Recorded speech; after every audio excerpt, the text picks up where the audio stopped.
Finals about to get underway, and the drivers then lining up on the grid for this one. Let's see how it is going to work out then. A standing start at the Circuit Gilles Villeneuve in these 90s Formula cars. Pole position, Jose Serrano, the winner from race one. Alongside him on the front row is Kylian Drumont in his Gran Turismo F3 500B. Then Takuma Miyazono heading the second row of the grid with Pol Ura for company, chasing down Serrano's championship lead. Sasaki in P5 on the grid with Angel Estrada, 6th position for the Chilean, made some good progress from where he qualified in the first race. Gallo lines up P7 and he has got Kai de Bruyne for company alongside. Samuel Cardinal solid from the front row, finished P9 in race one. Adriano Carrazza completes the top 10 for Brazil. Then it's Guy Barbara in 11th position, and alongside him should have been Thomas Laboutelet. Anyway, all eyes on the 5 red lights then. Who will be the king in Canada as we get the second race underway here at the Circuit Gilles Villeneuve? Lights are out and we are racing. Jose Serrano leads them down towards the first corner, but keep an eye out for Kylian Drumont. Is side by side, and Miyazono is in there as well. Drumont is way off onto the car park as we go into the first corner. He goes down and drops behind Serrano for the race lead. So Serrano is the lead now. Miyazono going into second, and Drumont banging into the barrier. So he's already picked up a penalty for his dramas in the first couple of corners, and now he's gone down like a tabletop and into the wall. There's a huge crash in the background as well. Oh wow, what that was chaos at the start. I mean, the upshot is Serrano is now presented with a gap out front. Miyazono second, Sasaki third, Ura fourth, but I think Ura at the start, I don't know if he touched the grass or something, but he was way too fast in T1, went flying into the back of Drumont, and who got just shoved over the grass, got a penalty for going over the grass, I think, and then that was it. So yeah, unsurprisingly, that incident under investigation, man, that what a start. Well, we always talk about pressure, don't we, in these events, and so that proved to be the case there for Pol Ura, and has he succumbed to that pressure? 10 points of deficit he has from Jose Serrano at the top of this championship table, and that could be set to take a further dent as it stands for now. Anyway, just to look at the tyres for the first time in this race, Serrano, Miyazono and Ura are the drivers who are on the soft compound. Ura, of course, desperate to make up ground, courtesy of the fact he's on that soft tyre and needs to be in the top 3 positions, but already you can see the gap between themselves and Takuma Miyazono as he goes through for third place down at turn 1. Should be nice and easy there for Pol Ura with the extra grip under braking and in the mid-phase. Let's have a look at what happened. Keep an eye out for Pol Ura there in 4th place. He's going to go careering into the back of Miyazono and Drumont. He just didn't brake. Not quite sure what happened there, got unsighted, but I mean, that's a very clear, just shunned off the field. And Drumont there had no choice but to go over the grass. So real shame there for the Frenchman. That's after a very strong race in race 1. Sees himself in P9 now. Yeah, disappointing there for Kylian Drumont, not through any fault of his own, I might like to add there as well. Meanwhile, sharp end of this one, that's the joy for Jose Serrano, who's just been able to keep his nerve calm and keep his powder dry for now. He's up into the lead of this one with a second or so's advantage over Takuma Miyazono. Miyazono just sort of flirting on the edge of that slipstreaming range in this race, but certainly not close enough to launch an attack at this point. And just to remind you, of course, there are 2 tyre compounds in this one. They must use each tyre compound at least once in this race, so we'll see how that one is going to work out. It's a 17 lapper, it's a fairly long race duration, so you want to try and extend those soft tyres for as much as you possibly can, but it's finding that balancing point, isn't it? It's being on those soft tyres for as long as you get the performance out of them, but not too long so that they go off a cliff and then you end up losing time. Yeah, it's all a lot of strategy involved in that part of the racing here, but Serrano just eating his own of a replay on board. Kylian Drumont trying to come back through the field up the inside of Guy Barbara there, big lunge, going far off the circuit and then back down to P9. So some frustration there for sure for Kylian Drumont. I mean, you can't blame him really, can you? No fault of his own, he's pretty much out of the race, but anything can happen. 1.7 seconds is the gap at the front for the 2023 Nations Cup champion, part of Team Spain, of course, that format back there, being chased for the double champion and reigning champion, Takuma Miyazono. Still no word on the investigation for Pol Ura down at the first corner. There we go, I say that right on cue. 3-second penalty for colliding with another car. No surprise there at all for Ura. Right, now that's going to really compromise his race, because not only is he on the soft tyre, he's also going to be losing time, losing places as well. It's going to put him right out of sequence. And we've seen that from Ura in the past. Pressure does get to him a little bit. He does crack a little bit, and that's a grand example. Look at that, slowing down there, serving the penalty. Sasaki through, Gallo through, will Carrazza get through as well there? No, just about, but still not ideal for the Spanish driver.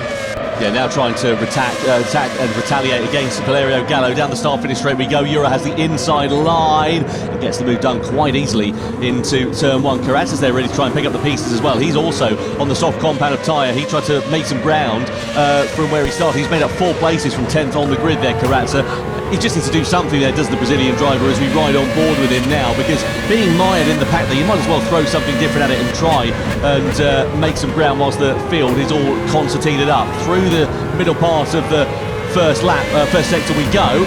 As Remont also picked up another penalty there, I can just see, for his troubles. Presumably that's a track limits, because we haven't seen anything otherwise, but it's just going from bad to worse for the Frenchman. Yes, on board there with Adriano Grazia, Brazilian driver. Never really shone as bright as he could have done, I think, in this series so far, but himself and Gallo, admittedly, fans of these kinds of cars, these difficult downforce style, where you have to be very careful. A lot of driver skill needed to extract the maximum out of these machines, and both Gallo and Carrazza moving forward strongly, and Paul Euro trying to get back into the swing of things after his penalty. Sasaki in front there, just checking the mirrors as Paul Euro comes rocketing up behind him here. What a sight that is, breaking down as he came behind. Gallo looking to try and defend from Carrazza, does to just about, but those two are going side by side there, and they're ahead. Paul Euro, now there you go, it looks easy, doesn't it? That tyre advantage really strong here. Nicely done there for Paul Euro, makes the move clinically and decisively, exactly what he needed to do, but I think third is probably going to be the best that the Spaniard can hope for here. And you have to consider the fact that the drivers behind are on the medium tyres, Sasaki and Gallo, they're still very much within touching distance. So if you reverse that tyre compound, and we think we're towards the end of the race, of course that's going to leave Euro quite vulnerable now as well, isn't it, compared to the medium shod runners, who will then subsequently be on the soft compound of tyre at this one.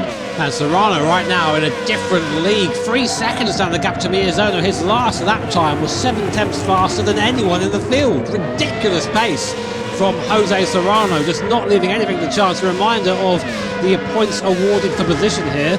Of course, for Serrano, another 12 points will put him very nicely one step closer to that 2025 crown. But still early in this race here, a long way to go. Pit stops to be made as well, strategies to unfold, all to play for.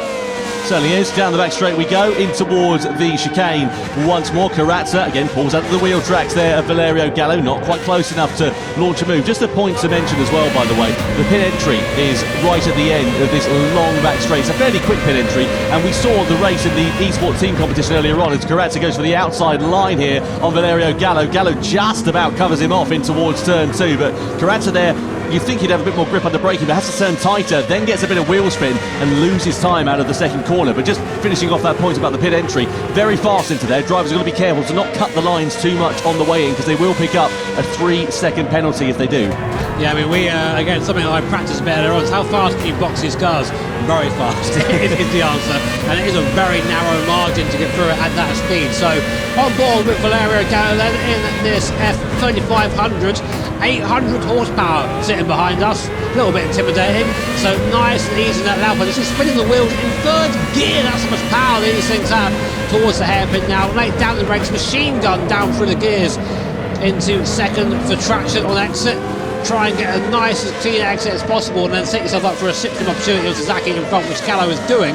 Gallo moving forward now. Sasaki starting to falter a bit on that medium tyre. Not the first time that we've seen this F3 500B in the Gran Turismo World Series. We had it, of course, earlier on this season, and also last season as well, for that matter. On that occasion, it had the V8 engine in it. This V10, a little bit more torque, a little bit more power, and it's just that bit trickier to drive on the limit. That's why you're seeing drivers getting wheel spin and just sliding the car a little bit more. You can see Gallo there parking his machine on the apex of the corner, takes a bit of a slower line through that first turn, and then subsequently slows up through turn 2, but he can afford to do that. You don't have to send it around the outside. He can't really get it for Adriano Carrazza there, but Gallo now just looking a bit more vulnerable than he was, and Carrazza again seeking the opportunity to pounce into the middle sector to damn dare move on the inside, and Carrazza just decides that discretion is the better part of valour. But you sense it's a case of when and not if for the Brazilian to try and attack against the Italian. He's been flirting with the idea over the last couple of laps or so, and again he closes up onto the back of him as we come through in towards the hairpin bend.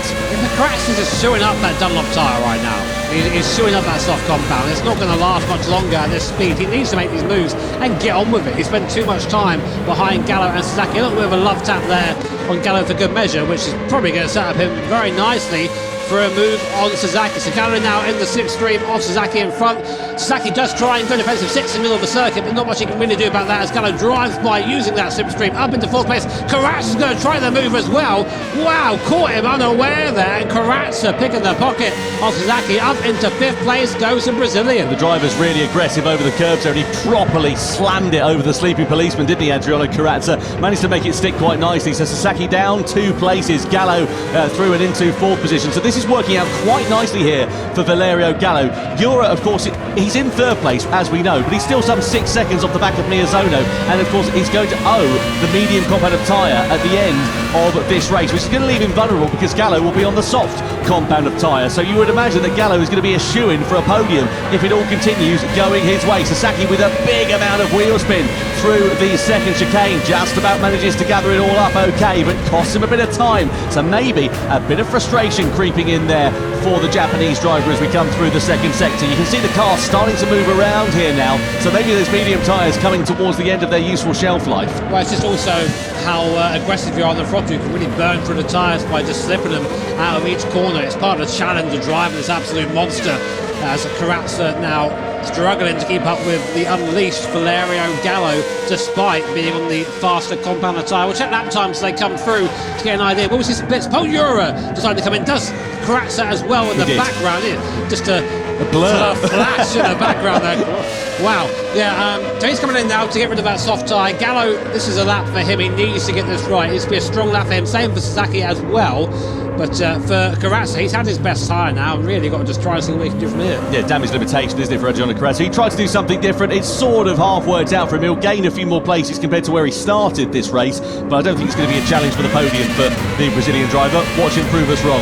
Here is Paul Jura then coming out of the pit lane, careful of the white line on the exit there. Another place where you can pick up one of those 3-second penalties. So you've got 3 drivers now on the soft compound of Barbara, De Bruyne and Cardinal. Meanwhile, this is Karatsa. Gallo and Sasaki are side by side in the foreground here, and look at this, Karatsa's just going to lunge, a very late move on the brakes, clatters it over the curb on the inside, but gets it stopped. It just catches Sasaki, very unawares, who has to take to the escape mode, and well, you can see just how surprised the Japanese driver was. Yeah, I'm not quite sure what the Japanese is for blimey, but I think that was it. Right there, here comes Serrano, yep, diving into the pit lane there. Huge speed to the pit entry, my word. But yeah, one opening stint from Jose Serrano. No one was close to his pace there at all, and that's what he needs. You know, he was saying he's feeling confident in himself, and you can see it in his driving. Just 0 mistakes, quietly aggressive, and just getting on with it.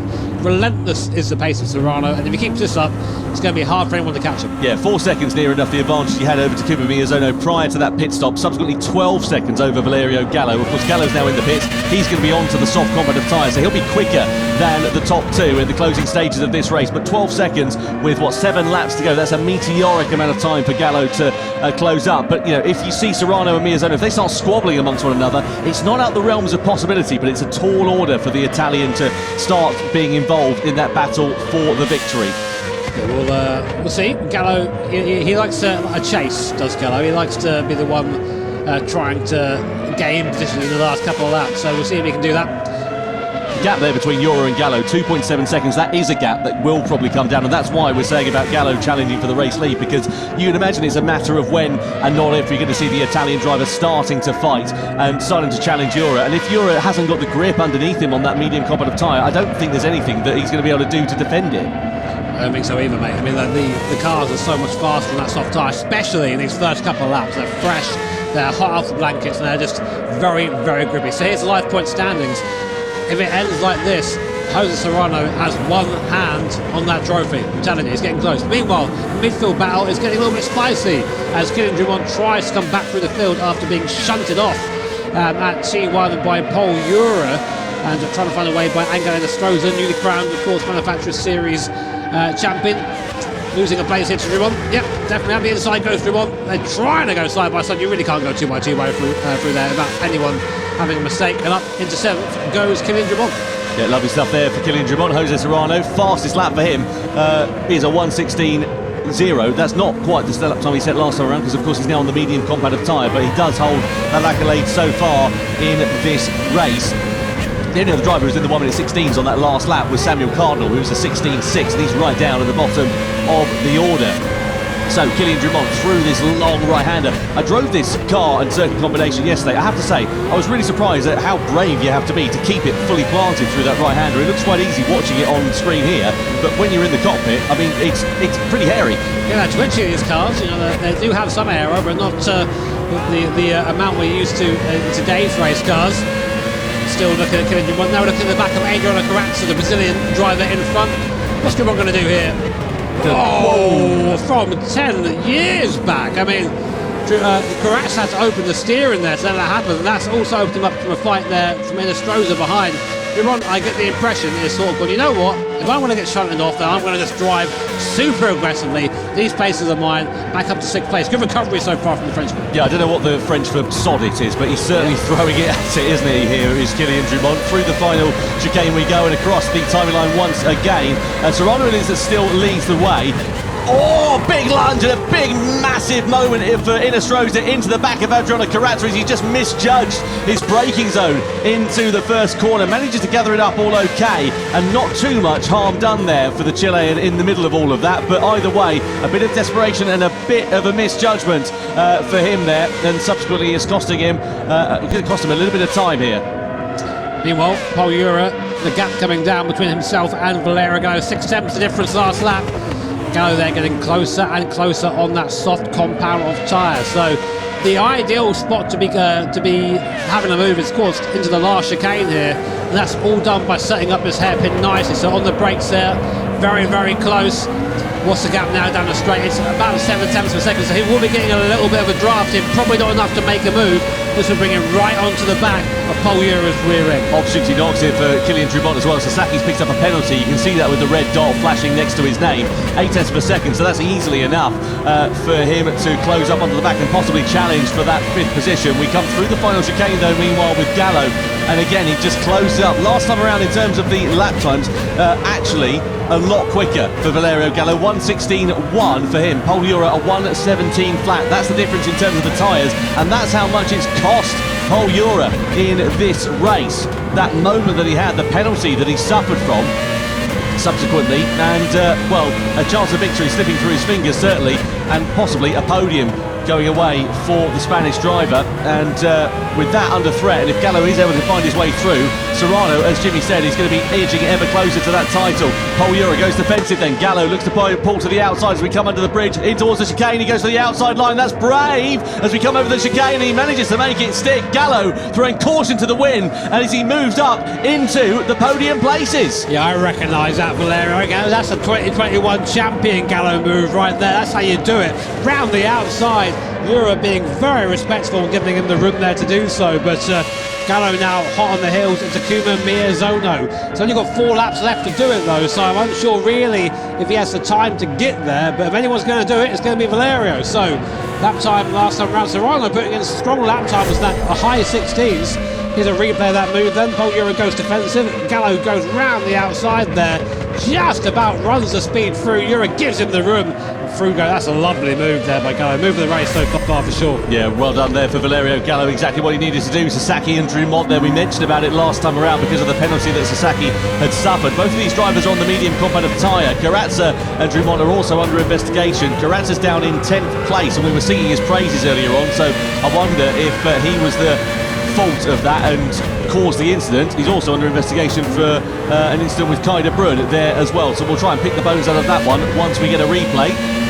Drummond though, as we sit on board with the Frenchman, again you sense that it's a missed opportunity for him here today in terms of the Nations Cup. He's won the Manufacturers Cup, but again just seems to be slipping through his fingers at the most crucial moments. I mean, again, not his fault what happened at the start of this one, but just wrong place, wrong time, and misfortune really is falling into his hands. Yeah, I mean, you can't control other people's application of the brake paper, can you?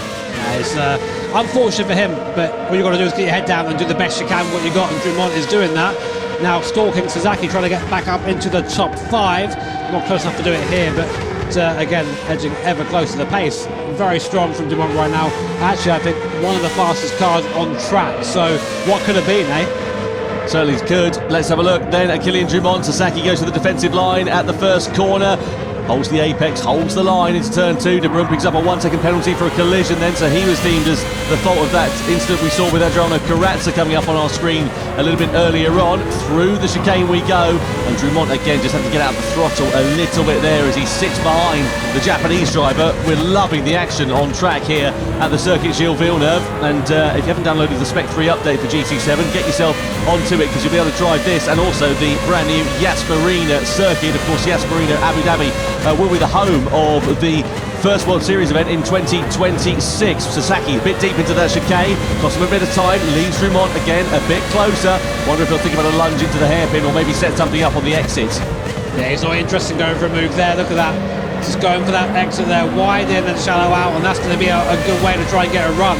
The gap is only 0.3 seconds. So here's what the slipstream does. Sasaki just going over the grass. That won't help his defensive effort at all. Going defensive early. Drummond's going to be forced to go around the outside. He don't mind. He'll do that. Drummond trying the outside line. Very well defended by Sasaki. Is it though? They just both get through. Drummond up into 5th place. But look at the background. Ango Inestrosa with a much better run than both of them through there. Is also in contention. It's now 3 cars battling for 5th. And Inestrosa now right on the back of Sasaki. Through into the right-hander we go then. Inestrosa's ready to try and pounce. So Sasaki's lost 1 place, possibly set to lose another here. To Angel Inestrosa. Out of turn 2 we go, and down in towards the right-left. And Drummond, well, made hay whilst the sun shone there, exactly what he needed to do. Gallo meanwhile brought the gap down to Miyazono to 5.4 seconds as Inestrosa has a look to the inside. The door's not quite ajar enough for him to be able to walk through at the moment, but the Chilean really driving like a man possessed. Sasaki again clipping the grass, not the first time we've seen that. Cost him drive, cost him a possibility of a position here as well, as Inestrosa drives around the outside even before they've made it fully into the braking zone and goes through to 6th. Yeah, I mean, Drummond must be worried about the Inestrosa charge as well, but they're still fighting. Sasaki and Inestrosa having to go inside and defend is Angel. Just about keeping that place for now, but this isn't the place you want to be here, really. You're now giving the draft to the car behind. Will we see a retaliation from Sasaki? On board we go then, up through the gears, 330 kph maximum speed as we go down straight, 340 as we hit the anchors there, but not close enough to make a move with Inestrosa. I think maybe we've seen Sasaki struggling these last 2 laps. I think we're going to see him maybe drop off the back now. Yeah, and what was it? 2 corners, those two battling amongst one another, and that's allowed Drummond a second or so's advantage. It sort of moves him out of the meaningful slipstreaming range. Meanwhile, we've hardly mentioned him. It's like he's been on a Sunday drive to the shops. Jose Serrano has had an absolute blinder for this one. He started, of course, at the very head of the field, courtesy of winning the first race. And at the moment, it looks like he's going to make it 2 wins from 2 as he comes through the middle sector on the final lap. 5.1 seconds is the advantage he now holds over Takuma Miyazono, and this has been an absolute display of excellence from the Spaniard.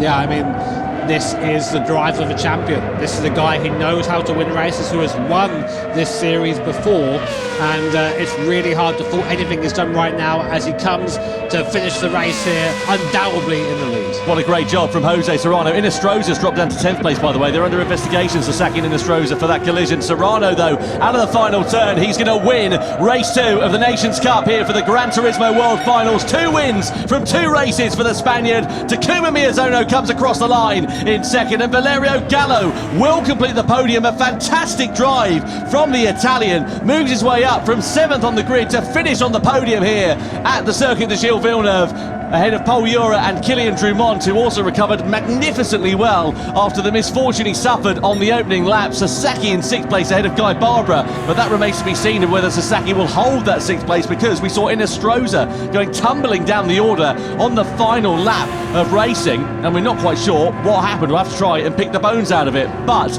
a perfect start to life for Takuma, Jose.